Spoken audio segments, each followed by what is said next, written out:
નમસ્કાર મિત્રો આપણે આ વિડીયોમાં જોવાના છીએ કે PDS plus Gujarat એપથી e KYC કેવી રીતે કરવું। અને મિત્રો આ એપમાં માત્ર વીસી એટલે ગ્રામ પંચાયતમાં જે કમ્પ્યુટર ઓપરેટર હોય એ અને શાળા કક્ષાએ શિક્ષક તો આ બે લોકો જ આ એપમાં લોગિન થઈ શકે છે અને રેશન કાર્ડ આધાર કાર્ડનું ઈ કેવાયસી કરી શકે છે। તો ચાલો જોઈએ કે આ એપથી ઈ કેવાયસી કેવી રીતે કરવું। એ પહેલાં જો તમે ચેનલ પર નવા હોય તો ચેનલને સબસ્ક્રાઇબ કરજો અને વિડીયોને લાઇક કરજો।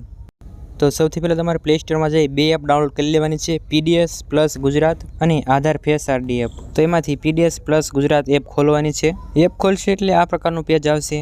જો તમે વીસીએ છો તો તમે જે ડિજિટલ ગુજરાતમાં આઈડી અને પાસવર્ડ નાખો છો તો એ જ આઈડી અને પાસવર્ડ અહીં નાખવાનો છે। અને જો શાળા કક્ષાએ વિદ્યાર્થીઓનું ઈ કેવાયસી કરવાનું હોય તો શિક્ષકોએ login as a school user A button ઉપર ક્લિક કરવાનું છે। તો ત્યાર પછી સ્કૂલ લોગિનનું પેજ આવી જશે। તો આમાં તમારે સ્કૂલ આઈડી નંબર નાખવાનો છે, જે 11 આંકડાનો ડાયસ કોડ આવે છે। ત્યારબાદ મોબાઈલ નંબર નાખવાનો છે અને જનરેટ ઓટીપી તે બટન ઉપર ક્લિક કરવાનું છે।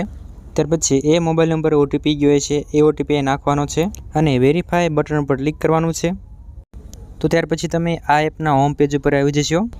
તો હવે તમારે આધાર ઈ કેવાયસીના ઓપ્શન પર ક્લિક કરવાનું છે। તો ત્યાર પછી આવું એક સૂચનાનું પેજ આવશે, જેમાં તમારે નીચે ચેક બોક્સમાં ટીક માર્ક કરીને ગેટ કાર્ડ ડિટેલ્સ તે બટન પર ક્લિક કરવાનું છે। ત્યારબાદ આ પેજમાં રેશન કાર્ડનો નંબર નાખવાનો અને ગેટ કાર્ડ મેમ્બર તે બટન પર ક્લિક કરવાનું છે।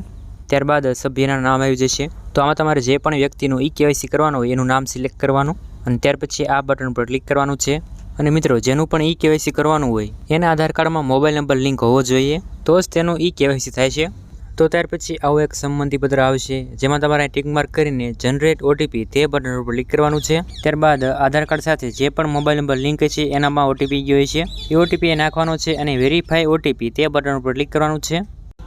ત્યાર પછી સભ્યનું વેરિફિકેશન કરવાનું। તો જે પણ સભ્ય પસંદ કર્યો એની ઉંમર 18થી વધારે છે કે ઓછી છે એ સિલેક્ટ કરવાનું। જો સભ્યની ઉંમર 18 વર્ષ કરતાં વધારે હોય તો પહેલો ઓપ્શન સિલેક્ટ કરવાનો અને જો 18 વર્ષથી નાની ઉંમરની વ્યક્તિ હોય તો બીજો ઓપ્શન સિલેક્ટ કરવાનો। ત્યારબાદ મોબાઈલ નંબર નાખવાનો, વાલી અથવા વિદ્યાર્થીનો પોતાનો નંબર હોય તો એ નાખવાનો। તો જેનો પણ મોબાઈલ નંબર નાખ્યો એ સિલેક્ટ કરવાનો, પોતે કે પછી વાલી। ત્યાર પછી જનરેટ ઓટીપી તે બટન ઉપર ક્લિક કરવાનું છે। ત્યારબાદ જે પણ મોબાઈલ નંબર નાખ્યો છે એનામાં ઓટીપી ગયો છે એ ઓટીપી નાખવાનો છે।